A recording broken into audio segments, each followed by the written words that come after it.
Bonjour à tous, c'est Nadège Alonso de AOF Immigration Canada.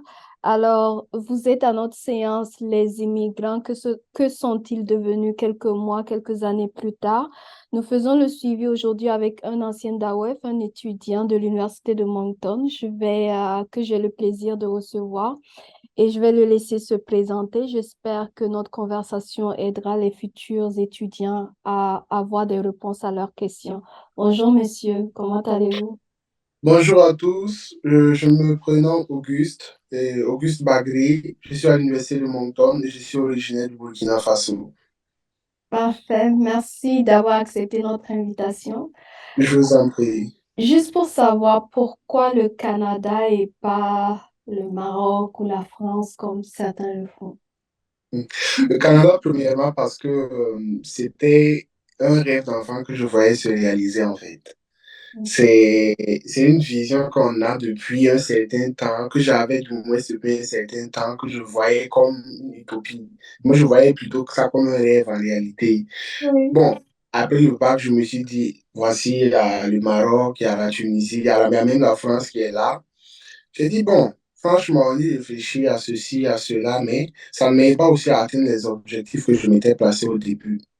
Raison pour laquelle je me suis fixé sur ce rêve-là que j'avais depuis tout petit et qui, par la grâce de Dieu, j'ai pu voir réellement se réaliser en ce moment. Et comment vous avez connu le Canada? Moi, je sais que c'était à travers des gens de l'Université Moncton qui étaient venus à l'école nous faire la présentation. Comment vous, ça vous est venu le Canada? Euh, J'ai entendu parler, en fait, c'est du bouche à oreille. Ok. Le Canada, oui, mais Moncton spécialement, là, je peux dire que c'est du bouche à oreille parce que quand on parle du Canada, on Mm. parle plutôt de Ottawa, on parle de Québec, on parle de Montréal. C'est ce qu'on entend beaucoup plus, en fait. Mais dans les recherches et du bouche à oreille, un peu, c'est ce que j'ai entendu. J'ai entendu Moncton sortir plusieurs fois. Et par le biais de AOF qui m'a proposé aussi Moncton, j'ai dit, ah, d'accord, pourquoi pas par là en même temps. Ok, parfait. Voilà.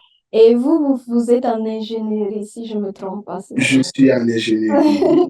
Et Je suis en pourquoi ce ingénierie. choix-là? Est-ce que c'est papa, maman ou c'est vous-même qui avez fait ce choix? C'est pas papa, c'est pas maman. Parce que si c'était papa ou maman, c'est clair qu'à l'instant, je ne vous mens pas, mais j'aurais déjà abandonné parce que je me cherche déjà. C'est pas papa, c'est pas maman, c'est une Oui. passion que j'avais, donc Oui. voilà, Et qu'est-ce c'est que vous ça. voulez devenir plus tard? Je suis en génie civil. J'ai pris option génie civil Ok. aussi. Mais pour Voilà. les gens comme moi qui ne connaissent pas ce programme-là, dites-moi, qu'est-ce que Mhm. ça mène à quoi, par exemple? C'est pour quel Ah, genre de métier? le génie civil, je peux dire que c'est un peu une matière, pas une matière, c'est un peu une filière centrale du génie lui-même. Parce qu'il regroupe à peu près tout ce qui se passe à l'intérieur, que ce soit la conception, que ce soit la construction. Par exemple, dans le génie civil, on peut entendre parler de géomatique, on peut entendre parler de construction, on peut entendre parler d'hydraulique, des trucs comme ça, en fait, qui tournent autour du génie civil lui-même, qui font que c'est à peu près une filière qui regroupe, en fait, la plupart des filières en génie, même en général. Ok. Voilà. C'est un peu un truc, tout simplement, quand on parle de génie civil, on Oui. parle juste de construction. Ok. Construction, conception. Ok. Voilà. Moi, ça me dit difficulté parce que je ne suis pas bonne en calcul, donc je vois déjà, ok. Est-ce que Ah, d'accord.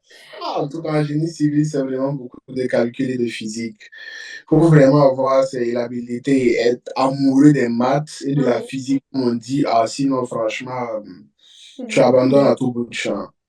Ben, courage déjà parce que moi, je ne suis pas Merci, pour. merci beaucoup, parce que je sais qu'il m'en faudra en tout cas. Et qu'est-ce que vous voyez depuis que vous êtes Mhm, là, depuis que vous avez commencé vos cours? C'est quoi mhm. les trois grosses différences, par exemple, que vous pouvez nous donner par Ok. rapport au système africain, les études Ok, ici et ok. aussi?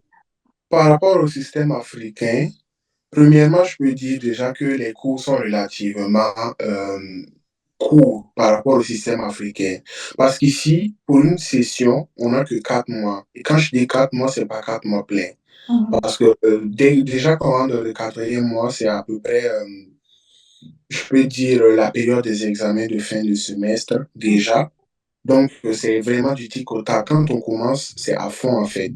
Ce qui fait que quand on commence, il n'y a pas de jeu. On n'est pas là pour s'amuser en réalité. Ça, c'est déjà un point que j'ai remarqué. Le deuxième point que j'ai remarqué aussi, c'est que ici, le système est beaucoup plus axé sur l'élève lui-même. Par exemple, en Afrique, on fait tout le cours en intégralité avec les explications en intégralité. Mais Mhm. ici, c'est beaucoup plus participation de l'élève 75% et participation en cours 25%. Qu'est-ce que je veux dire par là? C'est-à-dire que quand on parle en cours, c'est déjà avec un cours qu'on a déjà lu, qu'on essaie de comprendre et que l'on vient justement juste pour poser des questions ou pour juste soulever certaines incompréhensions qu'on n'avait pas eu à passer en fait. Mhm. Ça aussi, c'est un deuxième point très important qu'il faut vraiment souligner. Et un troisième point aussi très important que j'allais souligner, c'est la disponibilité des professeurs à l'égard des élèves. Ils sont très facilement là et ils sont vraiment très conviviaux aussi avec les élèves. C'est pas comme en Afrique, si je ne dénigre pas. Attention, je ne dénigre pas, mais je dis juste que Ouais. sur ce point-là, en tout cas, il fallait aussi que je le relève quand même. C'est vrai. Je me Ouais. rappelle que la première Mhm, fois que je suis arrivée à l'université de Moncton, je mhm. voyais les autres rentrer pendant les pauses dans le bureau des Mhm. professeurs. Je me disais, Voilà. c'est permis de faire ça. Ah, chez nous, en Afrique, on ne connaît pas vraiment cette mode-là, en fait. Oui, c'est vrai que c'est très différent, mais je pense que Voilà. c'est aussi parce qu'à Moncton, il y a comment l'effectif est réduit par classe. Effect- Ça donne effect- une accessibilité aussi. effectivement, ça, il faut le souligner parce que par rapport à nos collègues, j'allais dire, ingénieurs en génie civil aussi, qui sont en train de cheminer comme moi, qui sont dans les grandes universités comme Ottawa, comme Laval. Je Mhm. peux dire vraiment que chez nous, l'effectif est réduit, ce qui fait qu'on a vraiment cette facilité d'avoir accès aux professeurs par rapport à ces grandes universités-là. Oui, en effet. Mm. Et qu'est-ce que vous aimeriez faire après ces 4 ans? Est-ce que vous voulez continuer en maîtrise ou est-ce que vous voulez arrêter et travailler? Qu'est-ce que vous désirez faire? Je désire d'abord tout d'abord travailler. Je désire d'abord travailler. Je dis ça pourquoi? Parce que Oui. en génie, je ne sais pas comment ça se passe avec les autres filières, mais en génie, quand je finis au bout des 4 ans, il me faut de l'expérience d'abord pour avoir le titre d'ingénieur. Ok. Voilà, parce que quand je finis, j'ai mon bachelor en ingénierie, c'est vrai, mais il faut avoir le titre d'ingénieur au bout duquel j'ai une bague on me donne. C'est Oui. d'ailleurs ce qui nous encourage La à avancer fameuse aussi. bague, C'est oui. ça, c'est ce qui nous encourage à avancer aussi, en fait. Et c'est justement après, je pense, 2 ans, parce Oui. qu'on a des stages à l'intérieur déjà des 4 ans de bachelor déjà, qui comptent déjà en fait comme de l'expérience. Et quand je finis le bachelor, quand j'ai le diplôme du bachelor, j'ai 2 à 3 ans environ de stage, excusez-moi, pour pouvoir valider en fait ce truc-là, ce passage-là en fait de ingénieur, de bachelor ingénieur à ingénieur tout court, tout simplement. Ok. C'est vrai que des fois, on conseille aux étudiants aussi, parce que ici, c'est beaucoup, qu'est-ce que tu sais faire? Versus juste tes diplômes, c'est bien, mais qu'est-ce que tu sais faire? Et ça, j'encourage toujours les étudiants à travailler, même si c'est pas toujours dans votre domaine, d'apprendre à travailler pour apprendre le monde du travail, c'est très, très important. Et quand vous c'est un peu plus facile de s'intégrer. En fait, je Ouais. peux dire pour une nouvelle personne qui vient d'arriver, un nouvel arrivant, je vais dire, qui est étudiant, je conseille en tout cas de peut-être se chercher un petit truc à faire aux heures libres. C'est ce Ouais. qu'on appelle ici des boulots à temps partiel. Mhm. Voilà, parce que ici, ils sont surtout sur la base du qu'est-ce que tu sais faire et non qu'est-ce que tu as comme diplôme réellement, en fait. Et Ouais. avec une expérience comme ça fait que tu acquiers beaucoup plus d'expérience et tu as de la dextérité aussi parce que tu peux t'appuyer sur une expérience solide et Ouais. dire, voici, je sais faire ceci, je sais faire cela. Et c'est Mm. ce qui me différencie des autres candidats, par exemple, en fait. Ça, c'est Voilà. vrai. Oui. Et ça vous donne aussi euh, un peu de plus de maturité, je vais dire, parce que Voilà. quand tu rentres dans le vrai monde du travail après et que tu as fait 4 ans juste à aller aux études, tu n'es pas encore se lever le matin, être à l'heure pour les... Voilà. Il y a ça, il y a aussi beaucoup plus de responsabilités parce que c'est en ce moment que tu comprends réellement comment les parents charbonnent en fait pour toi. C'est Se vrai. lever le matin, tu dois aller travailler si tu n'as pas cours, revenir le soir, tu dois aller travailler si tu finis les cours, Oui, rentrer, tu dois bosser, tu dois te doucher, tu dois faire ceci, tu dois faire cela. oui, Et ça t'apprend aussi à être beaucoup plus organisé en fait. exactement. C'est Et ça. de mon point de vue, après, les parents te Mhm. respectent plus aussi. Ah, oui, ça, il faut le souligner. Ça, il faut le souligner. Parce qu'en ce moment, tu vois comme un bosseur, en fait. C'est ça. Et je suppose que quand même, il y a des choses qui vous manquent. Qu'est-ce qui vous manque de l'Afrique en ce moment? La famille d'abord. La famille. La chaleur de l'Afrique aussi me manque. La Tu chaleur de vois, l'Afrique aussi me manque, honnêtement. c'est pas facile. Honnêtement. La chaleur de l'Afrique me manque parce que dans cette température actuelle Mm. extrême où on est à -19, Ouais. avec des ressentis de -25, vous voyez, je suis à l'intérieur, mais je suis plié. Même s'il y Oui, a le chauffage quand même, vous voyez. Ça fait que c'est c'est quand vrai. même un peu compliqué. Et le coup le plus dur, c'est réellement l'affection de la famille, des amis, la convivialité. Tout ça, Ouais. c'est vraiment un coup quand même. C'est vraiment un coup quand même. Est-ce que vous Mais arrivez à vous faire des amis quand même? oui, Oui. j'aime pas me faire des amis parce que ici, les gens, je peux dire, les gens sont vraiment très amicaux. Les gens sont vraiment très amicaux, surtout à l'égard de nous, les internationaux, parce qu'ils savent que pour la plupart, euh, on n'est pas là pour faire la navette Mhm. plusieurs fêtes. Vous Ok. voyez, et il y a beaucoup d'internationaux ici aussi qui font qu'ils comprennent un peu du moins ce que vous vivez. Vous partagez en quelque sorte, Mhm. comment dire, quelque chose en commun en fait. Oui, oui. Et ce qui fait que c'est beaucoup plus facile de se faire des amis ici. Ça aussi, c'est quand Ça même aide un quand très bon. même. Oui. Voilà, voilà, Et si voilà. vous aviez un conseil ou Mm. des conseils à donner aux jeunes frères qui sont en train de faire leur bac et qui aspirent à immigrer, ce serait quoi? Comment se préparer dans la tête aussi? Comment se préparer dans la tête?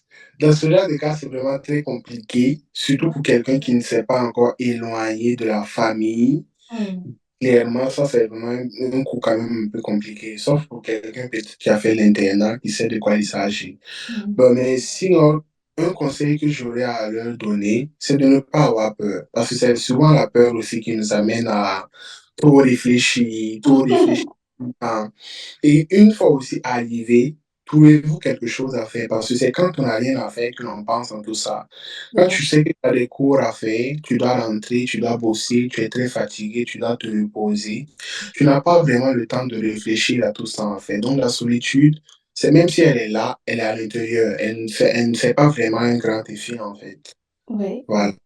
Et à ça aussi, informez-vous beaucoup aussi sur les filières que vous voulez choisir. Parce que ne vous appuyez pas uniquement sur des filières, sur des personnes qui sont dans des filières différentes qui vous disent, venez, c'est très facile, venez, c'est très facile. C'est un gros fake. C'est vraiment un gros fake. Voilà. Parce que moi, j'ai vécu la chose et je sais vraiment Oui. de quoi je parle. Parce qu'à distance, par exemple, quand tu essaies de t'informer sur le système ici, tu Oui. demandes, bon, comment ça se passe avec tes amis, comment ça se passe, expliquez-moi un peu. La Mhm. plupart te disent, ça va, c'est vraiment très facile, ça va. Mais Mhm. le problème aussi, c'est que j'oubliais tout le temps de demander quelle filière est-ce que tu fais. Et pour la plupart, c'est administration des affaires, Oui. euh, finance et comptabilité. Je ne dis pas que c'est facile, c'est très facile. Mais en tout cas, ça va par rapport à l'ingénierie. Parce que ce que j'ai pu voir jusqu'à présent en ingénierie, ah, C'est vrai c'est que, oui, c'est vrai que, c'est pas oui. du... Les gens ne Mhm. s'informent pas souvent beaucoup C'est sur... ça. euh, Et aussi, ce que j'ai remarqué chez nous en Afrique, c'est souvent... C'est pour ça que je vous ai posé la question, est-ce que c'est papa et maman? Parce que c'est souvent guidé Ah, par voilà. papa et maman. Mais si C'est toi-même, tu n'as pas la passion, arriver, tu vas craquer, en fait. Il faut que tu aimes Mhm. ce que tu fais, en fait. Exactement.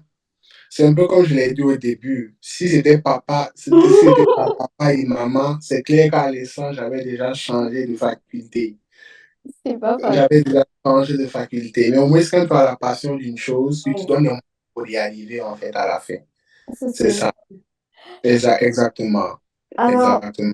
j'aimerais vous remercier infiniment pour votre présence Je vous et en prie. aussi j'espère que à votre graduation, quand vous allez recevoir votre bague, vous allez nous faire part et on pourra Oui, partager ça. vous serez invité, vous serez vaillamment représenté. Merci beaucoup et bon Merci beaucoup à vous courage aussi. et bonne chance pour la Merci. suite. Bye Merci. bye. Bye bye.